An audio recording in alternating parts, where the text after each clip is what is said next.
আপনারা দেখছেন প্যারালাল ঝলক ডিজিটাল মিডিয়ায় এই প্রথম বাংলায় খেলার খবরের বুলেটিন।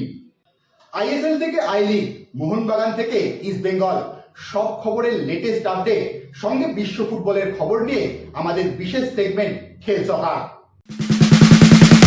এবার সামনে কেরালা ব্লাস্টার্স, সেই ম্যাচ দিয়ে ঘুরে দাঁড়াতে মরিয়া লাল হলুদ ব্রিগেড। আর সেখানেই সাউল ক্রেসপোদের ফেরাটা যে ইস্টবেঙ্গল শিবিরকে বেশ খানিকটা স্বস্তি যোগাচ্ছে তা বলার অপেক্ষা রাখে না। ক্রেসপোকে পরিকল্পনায় রেখেই বুধবার চলল লাল হলুদের প্রস্তুতি। কেরালা ব্লাস্টার্সের বিরুদ্ধে ইস্টবেঙ্গলকে জিততেই হবে, নয়তো এবারের মতো আইএসএল চ্যাম্পিয়ন হওয়ার আশা অনেকটাই ক্ষীণ হয়ে যাবে অস্কার ব্রুজোর দলের। বিশ্রাম কাটিয়ে এখন ইস্টবেঙ্গল প্রস্তুতিতে ব্যস্ত। আগামী 14ই মার্চ ঘরের মাঠে কেরালা ব্লাস্টার্সের বিরুদ্ধে নামবে লাল হলুদ ব্রিগেড। লিগ টেবিলে মোহনবাগানের থেকে 5 পয়েন্টে পিছিয়ে ইস্টবেঙ্গল। এই ব্যবধান কমিয়ে কি মোহনবাগানকে ছুঁতে পারবে ইস্টবেঙ্গল? সত্যজিতের কথায় এখনো সেই জায়গায় আসেনি লিগ। কেননা 5 পয়েন্টের ডিফারেন্স। আমি তোকে বলি, মোহনবাগান যে খেলছে, মোহনবাগান দেখ একটা ব্যাপার কি, লিগে তো বলা শক্ত, দাম করে যদি পড়ে যায়, গাছটা পড়ে যায় না, তখন একটা সমস্যা হয়। আর একটা গাছ যদি উঠে যায় তখন সমস্যা হয়। তবে এখনো নয়, সবে কটা 5টা না 4টে না 5টা ম্যাচ হয়েছে, 4 ম্যাচ হয়েছে। তো সেই 4 ম্যাচে তুই এখনো এটাকে বলতে পারিস না, এখনো সময় আছে, ওদের কাছেও সময় আছে। তবে মোহনবাগান যা টিম, মোহনবাগানকে মানে আমার মনে হয় মোহনবাগান খুব ব্রেকডাউন হওয়া খুব শক্ত, হলেও খুব একটা ম্যাচ হতে পারে। এখন হেডটা আরো বাড়িয়ে নিতে হবে, এগিয়ে যেতে হবে, প্রত্যেকটা ম্যাচ টু ম্যাচ জিতে সামনের দিকে এগিয়ে যেতে হবে। আমার মনে হয় কে পেছনে আছে না আছে, তবে হ্যাঁ একটাই ব্যাপার, ইস্ট বেঙ্গলকে সবসময় পয়েন্ট দিয়ে থাকতে হবে। ইস্টবেঙ্গল কিন্তু যে যদি কেউ চেষ্টা করে সেটা ইস্টবেঙ্গল করতে পারে, এটা আমার মনে হয় সবসময়। কেন ইস্টবেঙ্গল টিম হিসেবে বলো, বলো, যদিও এখন অনেকটা এতে আছে, কিন্তু তোমাকে সবসময় তারপর গোয়া আছে, তারপরে এবারে তোর বল জামশেদপুর ভালো খেলছে, তো এগুলোকে দেখতে হবে। তবে এখনো সময় আসেনি, আরো ধর 7-8টা ম্যাচ চলে গেলে তখন বোঝা যাবে। এখন চলবে, লিগ তো চলে। আমরা যেরকম তোকে ছোট একটা উদাহরণ দিয়ে বলছি, কোল ইন্ডিয়া, আমি লাস্ট ইয়ার আমরা তুই জানিস কোল ইন্ডিয়ায় ফার্স্ট 2টো ম্যাচ আমরা হেরে গেছিলাম, তো তারপর আমরা প্রিমিয়ারে উঠেছি, ও তারপর থেকে 2টো ম্যাচের পর থেকে। এখন এটা বলা যায় না, তবে মোহনবাগান এই ধরনের টিমে ম্যাচুরিটি বল, এক্সপিরিয়েন্স ম্যাচুরিটি মানে বল বা খেলার কোয়ালিটি বল, যাদের খুব ভালো টিম যারা হয়, তারা চট করে ডাউনফলটা কম হয়, তারা ধরে রাখে নিজেদের। ধারাবাহিকতাটা ভীষণ প্রয়োজন এখানে, এবং তাদের মোহনবাগান সেই ধারাবাহিকতা বিগত 4-5 বছর ধরে দেখিয়ে আসছে। জেমি ম্যাকলারেনের মতে সত্যজিৎ তুলনা টানলেন পাওলো রসি, সিলাকচিদের সঙ্গে। আমি 2টো প্লেয়ারকে ওয়ার্ল্ডে দেখ, আমি বললে সুবিধে হবে যাদের নামগুলো দেখ। এখানে চিমার মতো স্ট্রাইকার ভারতবর্ষে খুব কম এসছে, সত্যি কথা বলতে। তারপরে ভারতীয় মানে যারা বিদেশি বলছি, চিমার মতো স্ট্রাইকার কম এসছে। তারপরে ধর ভারতবর্ষের ফুটবলে বহু ভালো ভালো স্ট্রাইকার এসছে, মানে আমি নিজে দেখেছি যাদের, আকবর দাস, শ্যামদা, শিশির, তারপরে তো হ্যানাতান, আরো যারা আছে, ধর নাম ভুলে যাচ্ছি আমি এই মুহূর্তে। তো তারা বাইচুং অসাধারণ স্ট্রাইকার ছিল বাইচুং। এই যে ভারতীয় স্ট্রাইকার চিমা হচ্ছে ওভারঅল সবার চেয়ে এগিয়ে, কেন চিমা যেভাবে খেলেছে। ম্যাকলেলান হচ্ছে সেই জাতের স্ট্রাইকার যে, তোকে কি বলবো, তুই স্কিলাকিকে মনে আছে, পাওলো রুসিকে মনে আছে তো? ওই ইতালির 2টো স্ট্রাইকার, একটা 90-তে খেলেছিল আর একটা 82, পাওলো রুসি, তুই নিশ্চয়ই নাম জানিস। এই 2টো স্ট্রাইকারের সাথে আমি এই ম্যাকলেলানের অনেক মিল পাচ্ছি। আরে অসাধারণ স্ট্রাইকার, মানে ছোটখাটো, খুব বড় চেহারা নয়, খুব কিছু নয়, গোলের কাছে ভাই মারাত্মক ক্ষিপ্র, গোলের জায়গা পেলে কিন্তু তুই মানে অসাধারণ। আর একটা নাম বলবো আমি, বিদেশি ইগর, আরে বাপরে বাপ, মাটি ফুঁড়ে উঠে আসতো কোথায়, যেখানে গোলের সামনে মানে বল এলেও মাটি ফুঁড়ে চলে আসতো, কোথা থেকে আসতো কে জানে। তো ম্যাকলেলান সেই জাতের স্ট্রাইকার, ছোট কিন্তু গুণগত খেলার আলাদা তফাৎ, কোয়ালিটিতে তফাৎ। কিন্তু আমি তোকে বলছি, হিজ এ ভেরি ভেরি মানে ব্রিলিয়েন্ট স্ট্রাইকার, প্রচন্ড ভালো স্ট্রাইকার। গোল করা এবং জায়গায় থাকা, বল কিছু স্ট্রাইকারদের হয় না, জেভিয়ার পায়াস যেরকম ছিল, স্ট্রাইকার ছিল না, স্কিমার ছিল। তুই বল ধরলেই, আমি একটু আধটু খেলেছি জেভিয়ার পায়াসের, বল ধরলেই তুই জেভিয়ার পায়াস দেখে তুই ফাঁকা দেখতে পাবি। এই ম্যাকলেন হচ্ছে এরকম, তুই কিছু স্ট্রাইক আছে প্লেয়ার যাদের বল তুই যেই ধরলি দেখবি ওই প্লেয়ারটা কিন্তু ফাঁকা জায়গায় দাঁড়িয়ে আছে, কি করে দাঁড়াচ্ছে, বল যে গোলের কাছে মাইনাস করছিস দেখবি ও পৌঁছে গেছে। মানে এই যে ম্যাকলেনের এই যে কোয়ালিটি, স্কোরিং কোয়ালিটি বল, স্ট্রাইকিং এবিলিটি বল, এটা মানে আমার কাছে অসাধারণ।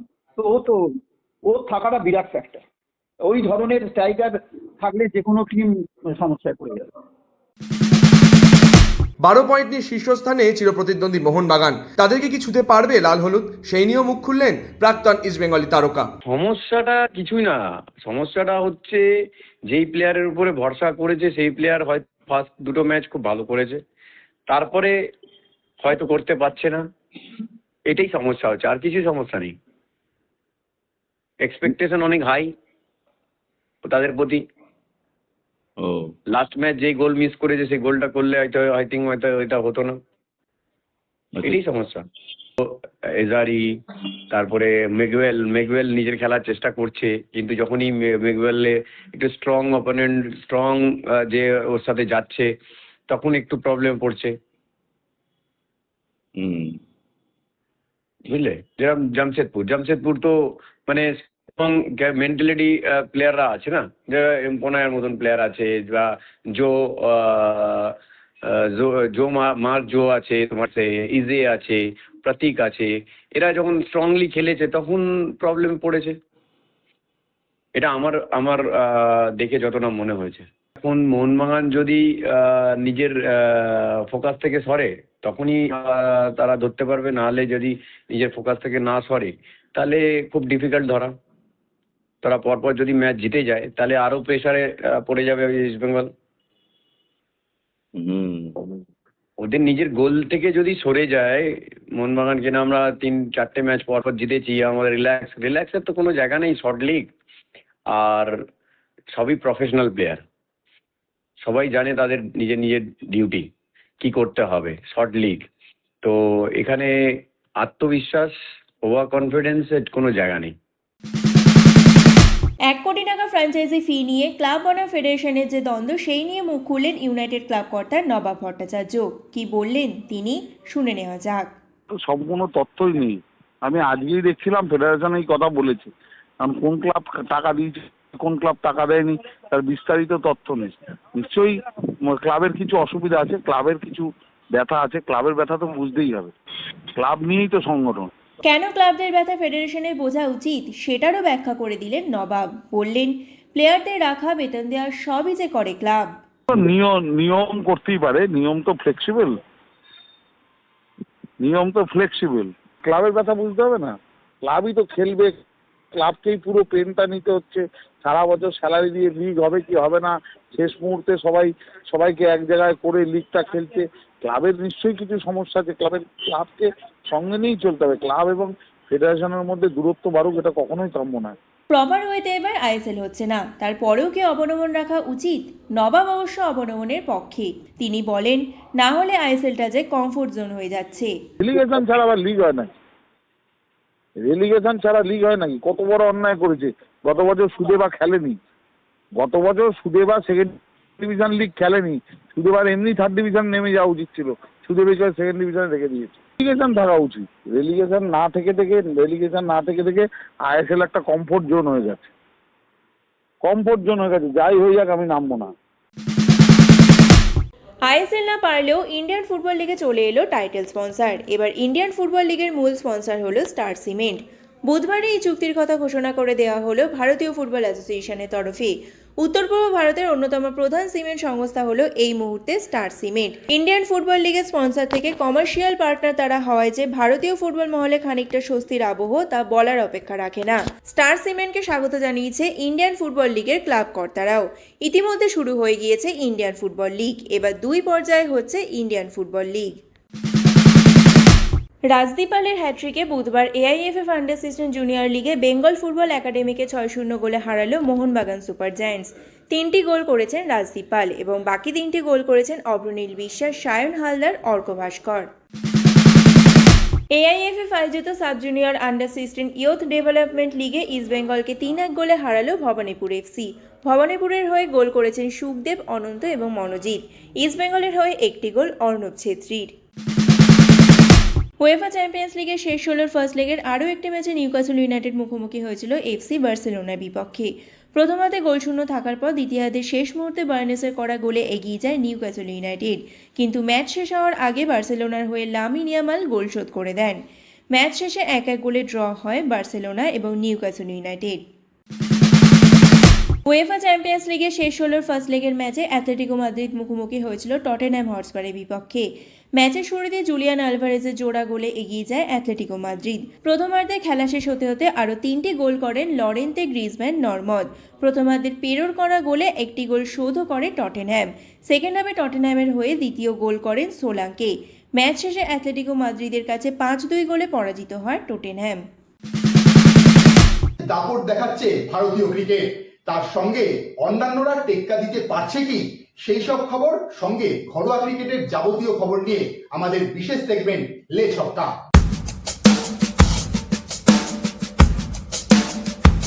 টি-20 বিশ্বকাপ শেষ হওয়ার পরই ক্রমতালিকায় বিরাট উন্নতি সঞ্জু স্যামসন ও ঈশান কিষানের। 1 লাফে 18 ধাপ উপরে উঠে এলেন সঞ্জু স্যামসন। সেই সঙ্গেই টি-20 ব্যাটসম্যানদের তালিকায় দ্বিতীয় স্থানে নিজের জায়গা করে নিলেন ঈশান কিষান। সঞ্জু স্যামসন টি-20 ব্যাটসম্যানদের তালিকায় উঠে এলেন এবার 22 নম্বরে। আইসিসি টি-20 ব্যাটসম্যানদের তালিকায় এটাই নাকি সঞ্জু স্যামসনের সবচেয়ে শীর্ষ র্যাঙ্কিং। সদ্য শেষ হওয়া টি-20 বিশ্বকাপের মঞ্চে দুরন্ত পারফরমেন্স প্রদর্শন করেছেন এই দুই তারকা ক্রিকেটার। ভারতীয় হিসেবে টি-20 বিশ্বকাপে দ্বিতীয় সর্বোচ্চ রানের মালিক এবার ঈশান কিষান। গোটা প্রতিযোগিতায় 317 রান করেছেন ঝাড়খণ্ডের এই তারকা ব্যাটসম্যান।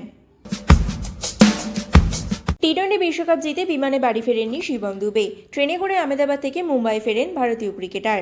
4 বছরের ছেলে আয়ান ও 2 বছরের মেয়ে মেহইশের কাছে দ্রুত ফিরতে চেয়েছিলেন ভারতীয় অলরাউন্ডার, কিন্তু রবিবার রাতে আহমেদাবাদ থেকে মুম্বাইয়ে ফেরার ফ্লাইটের কোনো টিকিট না থাকায় বাধ্য হয়ে দুবে ঠিক করেন ট্রেনেই বাড়ি ফিরবেন তিনি, তবে ছদ্মবেশে। তাই সোমবার ভোরে টুপি ও মাস্ক পরে ফুলাতার টি শার্ট পরে ট্রেন ছাড়ার ঠিক 5 মিনিট আগে ট্রেনে উঠে স্ত্রী ও বন্ধুর সাথে থার্ড এসিতে আহমেদাবাদ থেকে মুম্বাইয়ে ফেরেন দুবে।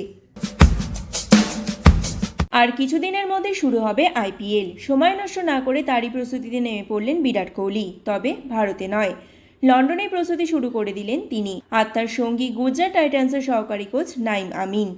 এর আগেও বিরাট কোহলিকে সাহায্য করেছেন। এই আমিনের তত্ত্বাবধানেই নিজের প্রস্তুতি আরম্ভ করে দিলেন বিরাট কোহলি। 2025-এ শেষবার ব্যাট হাতে মাঠে নেমেছিলেন কোহলি, এরপর থেকে আর তাকে দেখা যায়নি। এরই মাঝে হয়ে গেল টি-20 বিশ্বকাপ। এবার দীর্ঘ বিশ্রাম কাটিয়ে একেবারে আইপিএলের প্রস্তুতিতে নেমে পড়লেন ভারতীয় দলের এই কিংবদন্তি তারকা। আসন্ন আইপিএলের আগে কঠিন সময় যুবরাজ সিংয়ের ওপরেই ভরসা করলেন ঋষভ পান্ত। গত বছর আইপিএলে ফর্মে ছিলেন না তিনি, তাই এবার আর ঝুঁকি নিতে চাইছেন না, তাই যুবরাজের কাছে গিয়েছেন তিনি। মুম্বাইয়ে ক্রিকেট ক্লাব অফ ইন্ডিয়ায় অনুশীলন করছেন পান্ত। সমাজ মাধ্যমে একটি ভাইরাল ভিডিওতে দেখা যাচ্ছে নেটে ব্যাট করছেন তিনি, পেসারেরা বল করছেন তাকে। মূলত বাঁহাতি পেসারদের বল খেলছেন পান্ত, আম্পায়ারের জায়গায় দাঁড়িয়ে যুবরাজ। হকি, টেনিস, বাস্কেটবল, ক্রিকেট, ফুটবলের বাইরেও খেলাধুলার যাবতীয় খবর নিয়ে আমাদের বিশেষ সেগমেন্ট উইং প্লে।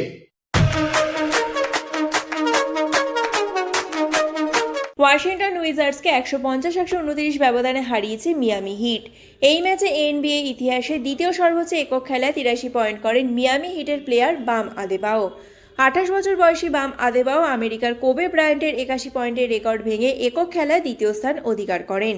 তবে এখনও অবধি উইল চেম্বারলেইনের 100 পয়েন্টের একক ইনিংসের রেকর্ড কেউ ভাঙতে পারেনি।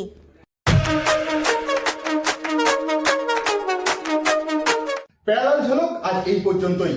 ক্রিকেট, ফুটবল সহ খেলাধুলার যাবতীয় খবরের লেটেস্ট আপডেটের জন্য প্রতিদিন রাত 10টায় চোখ রাখুন প্যারালাল স্পোর্টসে।